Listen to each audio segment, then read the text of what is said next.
राधे राधे महाराज जी, आपके चरणों में कोटि कोटि प्रणाम।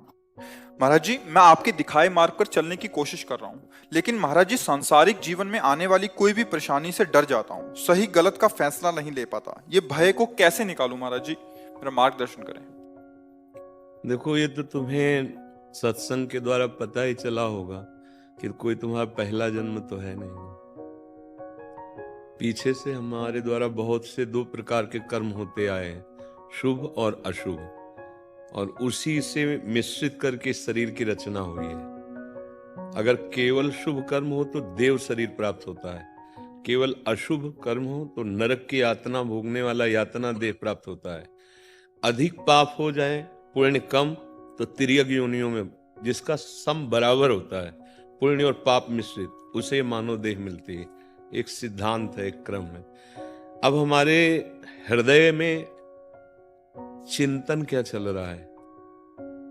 अगर हमारा चिंतन फिर वही गलत चल रहा है जिसके कर्म भोग के अनुसार हमें भटकना पड़ा है, शुभ और अशुभ दो ही प्रकार के कर्म होते हैं।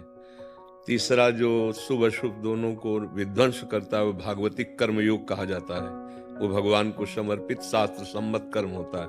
वो बांधने वाला नहीं होता, वो मुक्त करने वाला होता है। तो अभी हमारे इसी जन्म में ऐसी गलतियां हो गई हैं जिनका आपने कोई प्रायश्चित नहीं किया। ईमानदारी वाली बात देखो ना, मतलब अपने तो घर के जैसे बैठे बात कर रहे हैं कि इसी जन्म में हमसे ऐसी गलतियां हुई हैं जिनका हमारे द्वारा कोई प्रायश्चित नहीं हुआ। उनके लिए हमने कोई व्रत, उपवास, नियम या उनके नष्ट करने वाली कोई भी हमने क्रिया नहीं की। तो सुरक्षित रखे ना, तो अब चाहे जितना आप अच्छा करो, आपको भयभीत करते रहेंगे वो, क्योंकि रखा दुश्मन बैठा हुआ है। जब तक उसका नाश नहीं होगा तब तक वो काल्पनिक भय आपके अंदर पैदा करता रहेगा, और जहां उसका नंबर आया आपको दंड देने का, फिर काल्पनिक भय नहीं रहेगा, फिर वास्तविक वो तुमको दंड देगा। ये तो ब्याज में है काल्पनिक भय। वो बैठा है ना दुश्मन, तो रात दिन उसका भय है, उसको पता नहीं तुम्हें। इसीलिए कहा जाता है शीघ्रातिशीघ्र पाप का मार्जन कर डालो, नहीं वो बढ़ेगा और जब आएगा तो फिर सताएगा, कष्ट देगा। तो मन मलिन है और पाप कर्म जमा है और शुभ इतने हैं नहीं कि हम जो चाहें वो कर लें। तो एक उपाय बचा है, भगवान का आश्रय लेकर उनका नाम जप करना, और जो भी कर्म करो अब गलत ना होने पाए। देखो, अभी तक हमसे गलती हुई तो हो गई, अब हो गई तो हो गई। अच्छा, गलती अज्ञानी से ही होती है, तो भगवान के सामने हम तो बच्चे ही हैं ना, और उन्हीं की माया और उन्हीं के हम, तो गलती क्षमा होने के उपाय हैं। भगवान कहते हैं अहम त्वाम सर्वपापेभ्यो मोक्षयिष्यामि मा शुचा, मैं तुम्हें सब पापों से मुक्त कर दूंगा। पिता है ना, तो पिता कहते चाहे जितना रुपया लगे हम तुम्हें बचा लेंगे। ऐसे भगवान कहते तुम चिंता मत करो, मैं तुम्हें बचा लूंगा। तो वो तो बचा लेंगे, पिता भले ना बचा पाए, क्योंकि वो एक सीमित संपत्ति वाला और सीमित बुद्धि वाला है, लेकिन वो असीम महिमा वाले भगवान है, उनके हाथ में सब कुछ है। तो हमें चाहिए कि आज से नियम ले कि हम गलत काम जिसे जानते हैं, वैसे सबको ज्ञान है कि क्या गलत है, नहीं, भगवान इतना ज्ञान तो सबको देते हैं। जानबूझ करके जो आप गलती किए हुए हो अब वो दोबारा ना करो। और जो भी कर्म कर रहे हो, चाहे वो व्यापार हो, किसानी हो, नौकरी हो, राजकीय विभाग हो, कहीं भी हो, वो हमारे भगवान की ही पूजा, क्योंकि पूरी सृष्टि भगवान की ही है। उसे पूजा मान करके करो, और कोई गंदे नशा ना करो, जैसे शराब पीना है, गांजा है, ड्रग्स है, ये जैसे गंदे नशा है। पराई माता बहनों की तरफ काम भाव भोग दृष्टि से देखना, मांस खाना, फिर अब सोचो तुम चैन से रह पाओगे? कर लो, मनमानी कर लो। 4 दिन के लिए तो स्वतंत्रता है आपको। कॉपी आपके हाथ में दे दी गई, पेन आपके हाथ में दे दिया गया, प्रश्न रख दिया गया है, लिखो या ना लिखो। परिणाम पता तब चलेगा जब उसमें जांचेगा मास्टर, तब तक तो कोई जो मन में आए उसको लिखो ना। उसमें थोड़ी कोई कि ये क्या लिख रहे हो, ये नहीं डांटेगा कोई, लिखो, तुम लिखो। वो पता तब चलेगा जब नंबर का समय आएगा। ऐसे ही तुम्हें मनुष्य शरीर दिया गया, छूट दी, करो, पुण्य ही पुण्य करो, आप करो, आप भजन करो, आपको छूट दी गई है आपका। लेकिन उस समय की बात याद रखो, जब जांच होगी तो एक सेकंड का हिसाब तुम्हारे पूरे जीवन का है। 5 सेकंड भी ऐसे नहीं जिनको तुम छुपा सको। पूरे जन्म से लेकर और आखिरी श्वास तक के हर सेकंड का निर्णय होता है। हमारा स्वामी, किसी से गवाही लेने की जरूरत नहीं होती। अब ये बात विचार करके देखो, तो हमारे को लगता है कि हमारे ऊपर बड़ी कृपा है, अगर हम जो गलतियां की उनका दंड मिले ना, इसी जन्म की गलतियों का। आप देखो, किसी माई बहन को छेड़ दो आप, रिपोर्ट हो जाए, आप जेल जाओगे? ऐसी गलती कितनी बार की है और भगवान ने क्षमा कर दिया तुम्हें? ईमानदारी से देखो, लेकिन भगवान ने उनको सबको माफ कर दिया। आप अंदर की बात जानते हो, अंदर की बात अपनी जानते हो, भगवान ने क्षमा किया कि नहीं, भगवान बचा रहे हैं कि नहीं? 5 मिनट की गलती ने पूरे जीवन की पढ़ाई लिखाई और राजनीतिक जितना जो कुछ सब मिटिया मेट करके और वहां खड़ा कर दिया कटघरे में उसको।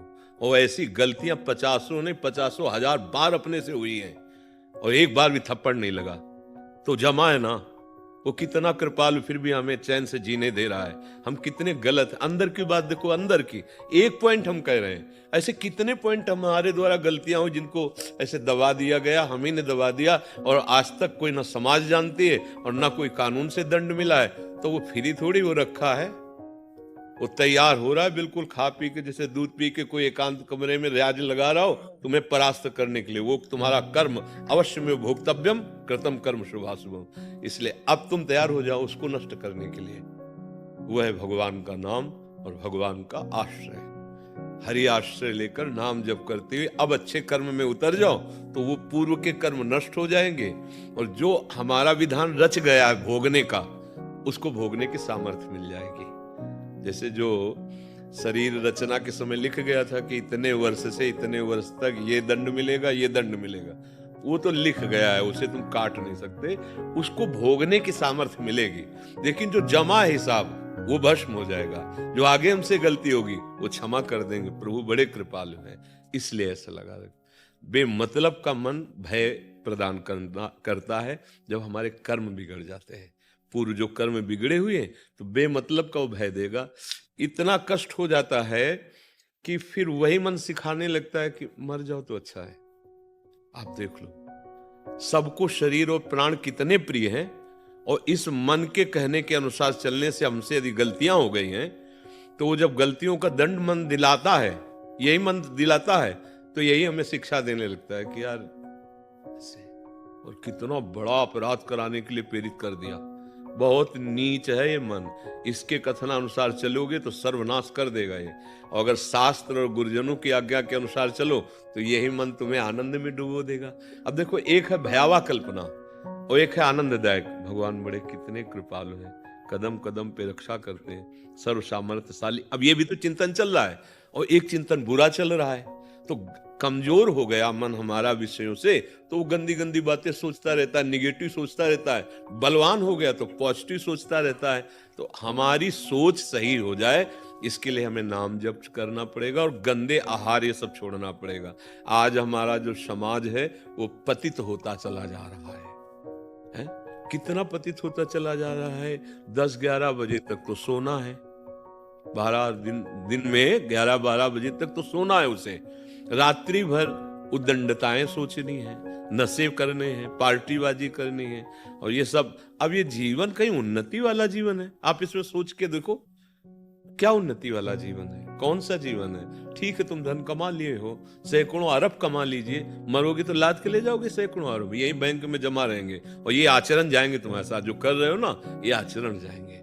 अब ये बात समझ में नहीं आती तो आप दूसरा रास्ता ढूंढते हैं, कोई फकीर मिल जाए, कोई ऐसा सिद्ध मिल जाए कि जाके हम उसको रकम दें और वो जन्म कुछ ऐसा कर दे कि हम सुखी हो जाए। कभी नहीं, कुछ नहीं, नाटक के सिवा कुछ नहीं। तुम करो अधर्माचरण और तुम पैसे से अगर सुख खरीद पाओ तो फिर सब भगवान को खरीद लेते हैं, जान लो। पैसे से सत्य वस्तु को नहीं खरीदा जा सकता। ये हम दिमाग में आपके बार बार बैठालना चाहते हैं कि आप नाटकबाजी पर मत फंसिए। किसी की भी ताकत नहीं कि वो आपको आशीर्वाद दे के दुख रहित कर दे। वो सिर्फ आप हो, आप जो अपने को दुख रहित कर सकते हो। क्या? सत्य मार्ग की बात पकड़ लो, सत्य पे चलो, नाम जप करो, जो प्रारब्ध अनुसार दुख सुख आवे उसे भोग लो, भगवान की कृपा से मुक्त हो जाओगे। अब ये सिद्धांत तो समझ में नहीं आता है, हर काम पैसे से ही नहीं होता है। हाँ, ये बिल्कुल भूल हो जाती है। और जहां ये पैसे का प्रयोग हो, पैसे के सब काम होते हैं ना, वो सब मायाकृति होता है। बात सच्ची समझ लेना। आज तक कभी किसी पैसे वाले ने भगवान को नहीं खरीदा है। जो सुदामा जी के तंदुल पाते समय भगवान की दशा हुई, जो सबरी जी के बेर पाते हुए हुई, जो विदुरानी जी के केले के छिलके खाते हुए, वो 56 भोग पाते हुए, कहीं आज तक लिखा नहीं मिला कि भगवान की वो दशा हुई हो। भगवान को रोमांच हो रहा है जब सुदामा जी के टूटे हुए तंदुल पा रहे। रुक्मिणी जी देखकर आश्चर्यचकित हो रही। महालक्ष्मी का अवतार है कि आज तक तो हमने किसी भी भोग प्रसाद पाने में प्रभु को इतना सुखी नहीं देखा जैसा आप तंदुल पा रहे। क्यों? क्योंकि पवित्र आचरण, धर्म से चलने वाला भगवान का एक परम भक्त, वो टूटे हुए चावल वो भी सकुचा रहे थे, दे ले रहे थे, भगवान ने छील के पाया। विश्व ब्रह्मांड तृप्त हो गया उन तंदुल से। मैया सवरी के जंगल के बेर भगवान बखान बखान करके पा रहे। इससे पता चलता है हमारे भगवान धन के या 56 भोग के लोभी नहीं है, तुम्हारे भाव के लोभी है। तो बहुत सावधानी से चला जाओ। ये कभी भूल मत करो कि तुम्हें कोई दुख से निवृत्त कर देगा। ये हम प्रार्थना करते हैं, बहुत समझी हुई बात कह रहे हैं। पूरा जीवन इस मार्ग में, भगवत मार्ग में गया, ये थोड़ी पढ़े लिख के हम बात कर रहे हैं, ऐसी नहीं कह रहे हैं। बड़े बड़े महापुरुषों का संग हुआ है बचपन से गंगा किनारे, तो एक से एक भगवत प्रेमी, एक से एक ब्रह्मलीन महात्माओं का संग हुआ है। तो उस सब का निर्णय कह रहे हैं। तुम्हारे दुख को सिर्फ तुम ही मिटा सकते हो। हमारी बात समझ लेना, तुम्हारे दुख को कोई नहीं मिटा सकता। यहां तक देख लो कि भगवान तुम्हारे हृदय में बैठे हैं, है ना? सबके हृदय अच्छा तो विकारी मिटा रहे हैं क्या? नहीं ना। तो फिर यार भगवान से बढ़कर कौन हो सकता है? इसका मतलब दुख मिटाने के लिए तुम्हें लगना पड़ेगा, तुम्हें लगना पड़ेगा। सबके हृदय अछत विकारी और सकल जीव जग दीन दुखारी, तहां वेद अस कारण भाखा। संत प्रभाव, जितना महापुरुषों का, जितना संतों का अनुभव है, भजन श्रुति भाखा। अगर भजन नहीं करोगे तो हृदय में बैठे हुए भगवान भी तुम्हारे दुख का नाश नहीं कर रहे हैं। औरों की तो बात जाने दो, कुछ नहीं होता इन सब बाहरी बातों से। सच्चाई से चलो। शराब मत पियो, मांस मत खाओ, पराई बहन बेटी की तरफ गंदी भावना मत रखो और नाम जप करो। अभी धीरे धीरे हृदय शांत होने लगेगा, गंभीर होने लगेगा। देखो, कोई भी बाहरी दुख हमें तब तक दुखी करता है जब तक हमारा मन प्रभु में नहीं लगा। तुम खुद दूसरों के दुख मिटाने वाले बन सकते हो, अपने दुख की बात क्या। नाम जप, ये हम बिल्कुल खुली बातें इसीलिए कहते हैं कि आगे चलकर आपको खुली बातें सुनने को नहीं मिलेंगी। सुविधा शास्त्र जो कह रहा है, गीता जी कह रही, भागवत कह रही, उसके अनुसार भाई चलो, तभी सुखी रहोगे। नहीं तो कोई भी हो, कहीं भी हो, रुपया समेट सकते हो, प्रणाम नमस्कार समेट सकते हो, लेकिन मरोगे तो यमदूत आएंगे लेने के लिए। ये पैसा तुम्हारा यमदूतों से नहीं बचा पाएगा। ये प्रणाम नमस्कार यहां तुम्हारा हो रहा है, वहां डंडे चलेंगे। तस्मात् शास्त्रम प्रमाणम ते कार्या कार्यो व्यवस्थित हो। शास्त्र के अनुसार चलो, धर्म के अनुसार।